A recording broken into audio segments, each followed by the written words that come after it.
Liverpool versus everybody. Let me just adjust this real quick. Perfect. Um, I'm back, man, just to talk a bit about the Chelsea um, situation and then just some of the like VAR and some of the things that come across my mind. But I have a piece of paper here with some names. This is a roll call, man, because uh, as small as our channel is, man, I really appreciate the people who more or less consistently show love, the real ones, leave comments, interact. And also, when I love when there's comments like, "Hey, I appreciate what you're saying, but I disagree." This, that, and the third. I love all of that. So keep it coming. But this is just a roll call for a few people over the last few videos. I tried to make sure I didn't forget anybody. So if I did, don't take it personal, of course. But I don't know why you would, because it's no big time situation here. But start with no, in no particular order. This is just the names that I kind of got as I look back. But Michael Thompson, my man, appreciate you. Promo, um, running Saperska, JBI. Um, this is the Herd Doc Professor. Um, Hemi Ultimimi, Papas Gerard, Stefan Bolagun, Nito Nova, my man. WHT, WHT, I don't know if that's what. I'll go with that. Um, Osa, Sivian LC, of course, Dave's LFC chats, Mitchell Balzan. And again, this is just over the past few videos. Appreciate everybody who pops in, even if you don't do it all the time. I know Mitchell had been gone for a while, but he left a nice comment the other day. So shout out to all of you. Um, I want to talk about VAR just quickly because I listened to a podcast. I think it's called the Copcast. Pretty good podcast, by the way. If you guys haven't checked it out, do give it a look. Um, One of the gentlemen on there was brought up an idea that I thought was good. Don't think it's going to happen anytime soon. It's definitely not going to happen this season, but it made sense, and that was having some kind of transparency with the refs. And he suggested them being mic'd up. You know, some other sports, tennis, basketball, I think. Maybe not tennis, because they don't have necessarily referees. They have that one umpire or whatever. But anyway, there's other sports that have the referees, the officials mic'd up, so you kind of know the process they're going through. You know, because as much as I like VAR, I will never come on here and change my mind and say, "Oh, VAR is trash," or you know, if we don't benefit from it or we were wrongly done by it. I'm not going to say that. The fact of the matter is, especially in England, so many teams are going to be on both sides of VAR because VAR is going to work for them sometimes and it's going to work against them, or they're not going to get what I guess they feel like they deserve or what's right. And as frustrating as it is, I've said it before, it's going to be a process. I think every league that introduced it had gone through their things. There's probably some leagues now that are going through certain things still. I know Italy had some issues last season. Germany's still getting there, but having some issues. The league and things of that nature. So it's going to take some time. It's going to take some frustration. But you kind of just got to roll with the punches. People brought up the Newcastle game where I think it was Lascelles pretty much rugby tackles matchup, I think it was, and there's nothing. And that seemed clear cut. And so, yeah, the frustration with VAR, even though I like it, I can't stress that enough, and I want it to stay. I'm happy that it's here, and I think more or less, or more times than not, I'm optimistic that it'll do what it's supposed to do.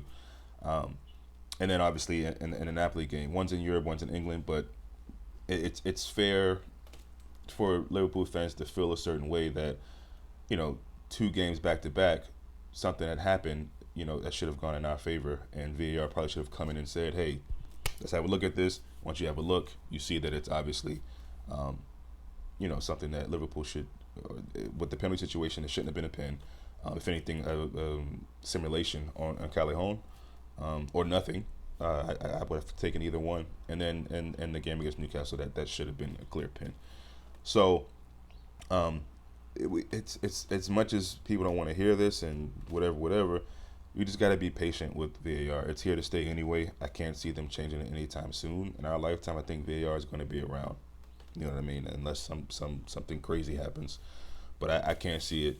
You know, they did everything to get it in here. They finally got it, and yeah, it's a little frustrating that there's not enough clarity on what it is that VAR is supposed to come into. At least not for me. It makes you wonder like what well that's the whole reason why we got VAR in to get things correct. Now, and I hear that former referee, I forget his name, but I think he refs in a different country now, or maybe not at all. I don't remember. But Liverpool fans are up in arms about him saying that, sorry Liverpool fans, but it's a pin. In the Napoli game, it wasn't a pin. I don't care who says that. And again, this is what I usually say about, people can have opinions, but you're not entitled to your own facts. It's a fact that was not a pin, and not even to go back into that because to me Napoli is behind me. But I just want to talk about VAR and just say that look, we should be prepared to see stuff like that happen again. Us being on the right side, hopefully more than the wrong side, but it's gonna happen. You know what I mean? And it just is what it is. And hopefully, as I always say as well, we've done enough in games to where it doesn't come down to that. The Newcastle game, I can't remember at that point in the game what the score was, but obviously we won that game pretty handily in the end, and so it's not really a big deal. But hopefully there's not a lot of games like the Napoli game, whether it be in the Champions League or any competition in the Premier League, that it doesn't come down to that towards the end of the game, and that's what the talking point is. So yeah, I mean, I'm over that, and just wanted to just touch bases on that. You guys can leave your comments, your opinions about VAR. Do you want it to stay? Do you think it's messing football up, or do you just feel like, look, it's one of those things that we have to just kind of roll with the punches in general. So let me know what you think about that. But yeah, Chelsea. There'll be people who said the players were fighting over the penalty kick at Valencia. There'll be people who saying, the issue we had at Burnley, I don't even know what to call it an issue, but the bust up or the disagreement between Mane and Salah in the Burnley game, and how people think that Salah purposely made a bad pass. I'm sorry, Mane purposely made a bad pass to Salah in the Napoli game. I mean, listen, that's just a crazy mentality to me. I can't imagine that happening. I don't think a team would purposely want to do something wrong to hurt their team's chances. I would just like to believe that. I'm obviously not Mane, so but I'd like to believe that that's not what he was trying to do. Chelsea have. Listen, if people are still thinking about what United did to them and thinking, well, if United scored that many goals, then we surely should. I don't think that's a mentality you want to have coming into this game. It was the first game of the season, I believe. Chelsea, in my opinion, have improved. Even if it's minor improvements, they've improved. They've been better in their matches post the United game. They were really good, and I thought in the Super League.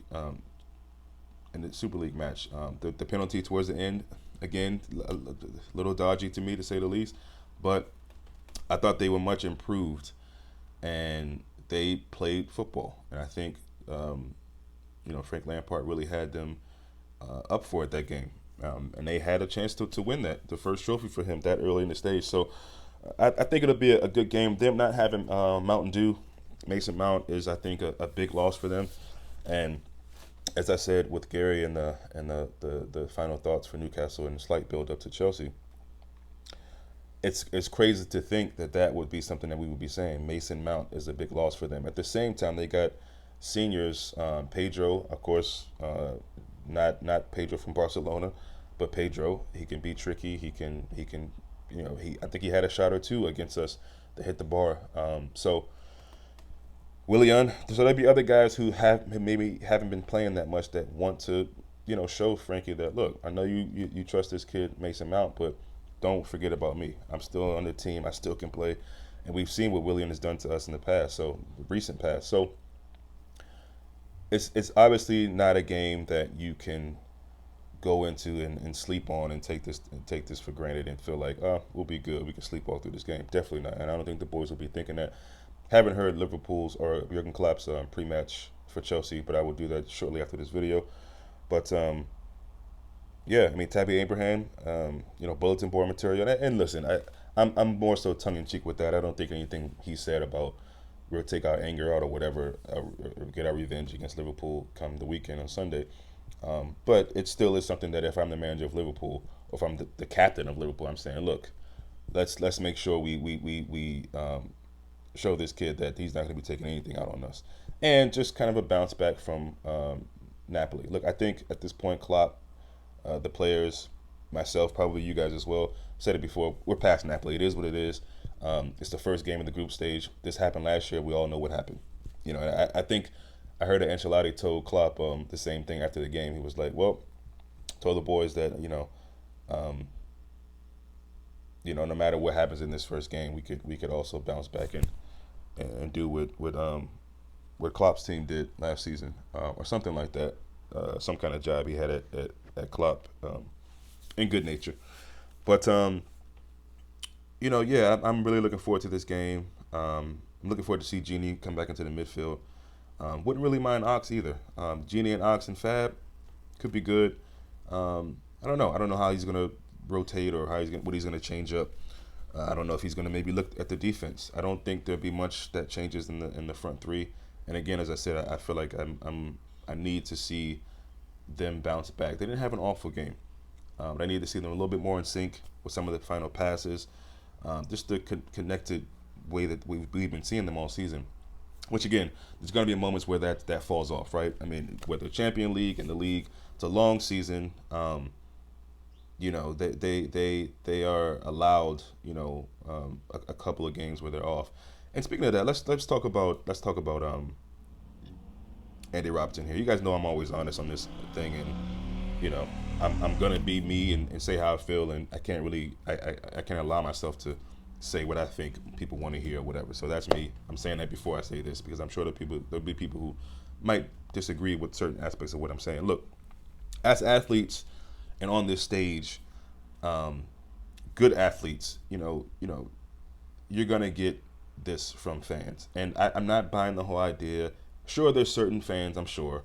Look, it's social media, you know what I mean? And so people can just make a picture, say they're a Liverpool fan, and do these things. And I believe that there are a number of people who are doing that because there's no way to trace it back. There's no face. No one knows what you look like. You don't have to put where you're from. Whatever. Make up names. Whatever the case may be. It's a way to stay hidden. To stay anonymous. So, but I do believe that there's a number of actual Liverpool fans, and I'm tired of people saying so-called Liverpool fans, whatever.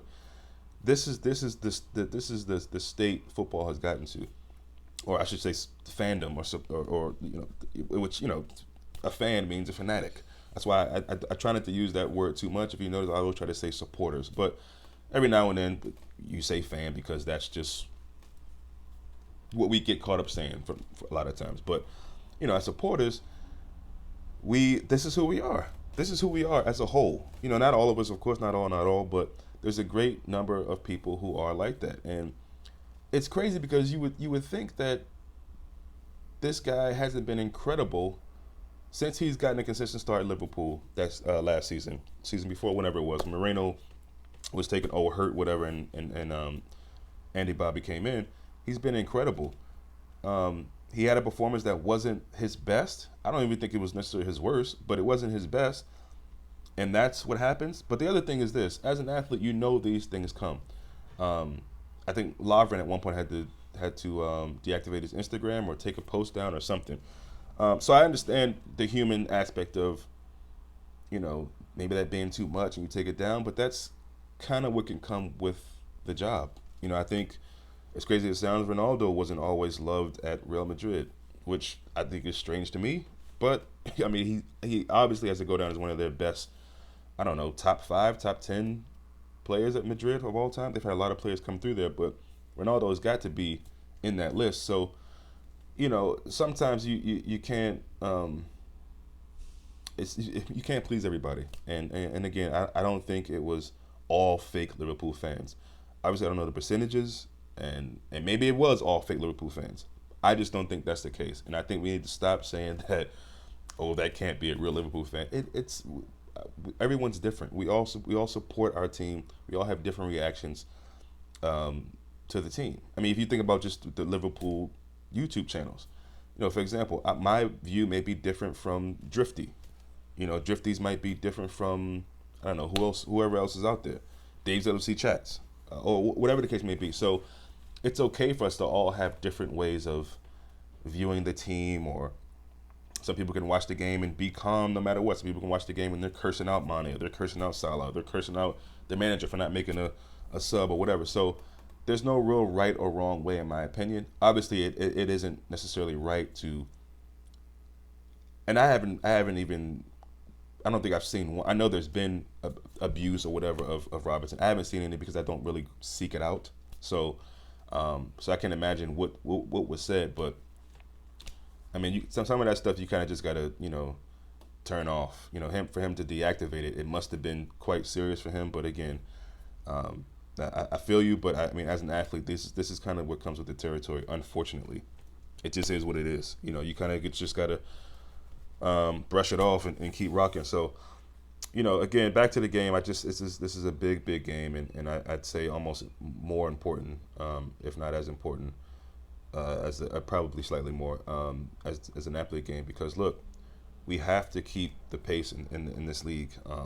We know what's happening up north with that blue team and their injury issues or whatever. They are still who they are, and they still will get, I believe, more positive results and negative results this season. That's just how the team is built, and I can't see anything different happening. I think Watford have the new manager bounce, and I think it's unfortunate what kind of goes on with the managers at Watford. The switching is unbelievable. So they brought back Kike, who I thought was pretty good for them, and he, got the boot, I believe. I don't think he quit. I think he got the boot, the sack. But he's back, and they were down in that game, and it looked like they were going to continue to be in losing ways, and to get a draw for them in that way, in the spirit of that team. I don't know if Deeney will be back this weekend, but that's good for them. So, but again, it's more of a focus on us. We have to continue to get these 3 points. And I believe come Sunday we will. It's unfortunate we got to wait all the way till Sunday. It feels like all the way now that the weekend is here today. But yeah, I just want to see the boys bounce back. And as far as Chelsea, I just think it's Tammy Abraham has been doing this thing, so they'll be looking to get him involved again. Willian, Pedro, the midfield, Conte, I believe, is healthy, and him alone in that midfield. It could just be him. They could play I don't know, 5. One in the middle, and I don't know, 4 or 5 up top, whatever it is, for your 4 up top, and be good. 5, 6, 7, 8, 9, 10. Yeah, it'd be good with the goalkeeper. So defensively, Azpilicueta has been a really good servant for them for the longest time. But to me, I just think he's getting to that point where he's got a mistake in him. He's not really at the pace that he was. But he still has a good pace of mind, a good presence of mind and quickness in mind, and good in that way, intelligent. But I just think Liverpool are a better team than Chelsea at this stage in football and the development of Liverpool. I just think we're a better team. The better team doesn't always win, but I feel very optimistic about Liverpool bouncing back, getting a result one way or another. And I'm going to go with a 3-1. Look, real quick on Adrian. It was a shame that he wasn't the winning goalkeeper in the game in Napoli. And I'm sorry to keep bringing up Napoli here and there, but I'm only bringing it up to say I just thought that's one of the best saves. That save on, I think it was Mertens, was one of the best saves you'll ever see. The presence of mind, the ability to be in midair, adjust your hand literally at the last second, and make that save. And then, of course, the double save. But that save against Mertens, it was just it was incredible. It was incredible. And, I don't know if what he was able to get done, the work he was able to do in an international break, or he's just getting more confidence, or what, a mixture of both, whatever the case may be. But I think each week he's been showing you, or each game he's been showing you improvement, and showing you that, look, relax. I know I'm not, Becker, but I'm gonna hold it down until he gets back. And so that's comforting to know that you don't have another Karius, who I heard did another madness for Besiktas, is it? The other day. No, I saw the clip, and I'm just, that guy. I wish him the best, because, man, yeah.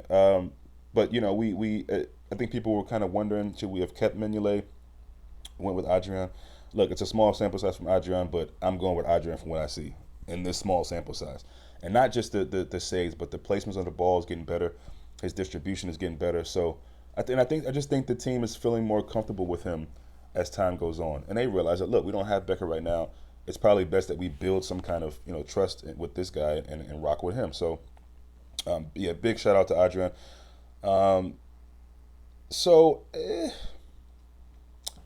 tough score prediction on this one. After saying all that, I still think they'll get a goal. Not necessarily because of a mistake from Adrian. I just think Chelsea will get a goal one way or another. So yeah, I'm gonna go same score for Newcastle, 3-1. Looking to see the front three get involved and get some goals.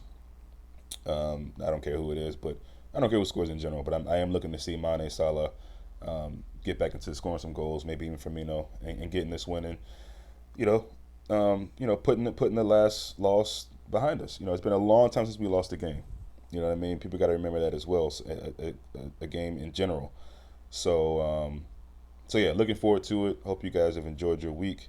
And thanks again for the people whose names I called out and everyone else. I don't want to. I'm not. This is not me like favoritism or anything. It's just the people who've shown love over the past couple of days. You know how it goes, man. I rarely get many views, and it's all good. I just love doing this. I'm gonna continue doing it no matter how many views I get or whatever. But I just want to show appreciation to those people, those 8 people who left something, or 9 people, or whatever the case may be. So one love to everybody. And let's get ready for this Sunday game. And tomorrow I'm going to hang out with the family. It'll be nice. And then get ready for Sunday. So I'll see you guys, as usual, Sundays about 11 a.m. here. So I'll see you guys probably around 10 with the confirmed 11, as we usually do, halftime, post-match. So see you guys soon.